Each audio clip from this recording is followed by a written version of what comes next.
So you come in, and if you're in early this morning and around 7:30, you can see it was trading up here around 97.80.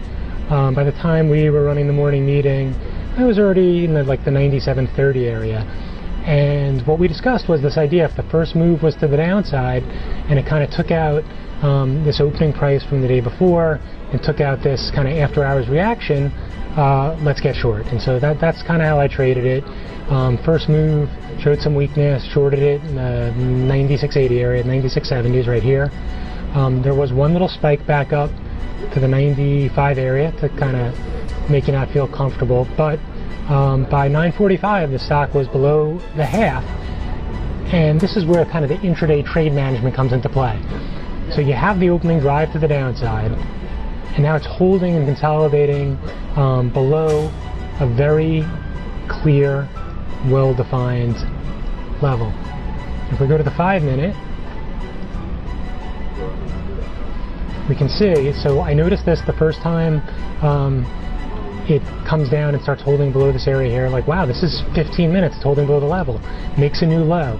When a stock is trending and it makes a new low and then retraces back up to the level where it couldn't get above, this is a spot where you kind of want to put on some risk, because, you know, what's your risk here if you're shorting it at 48 cents, cover above 60, not even 15 cents, and you're making a play that this is a sell the news type of trend situation.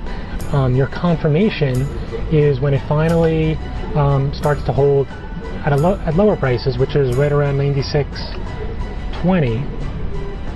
And so when something's trending like this, you want to see hold lower, make a new low, clearly defined level here, 96.20. So the more aggressive trader who maybe wasn't in it yet, they might get involved here at 96.20.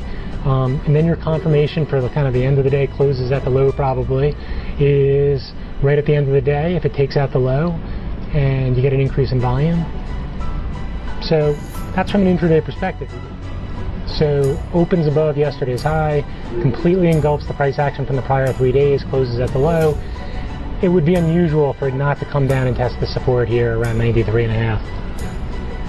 So, you know, it's a swing trade.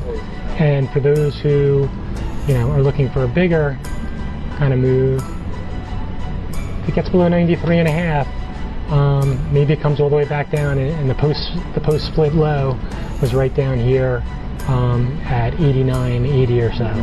So, but certainly a high probability that it comes into this 93.5.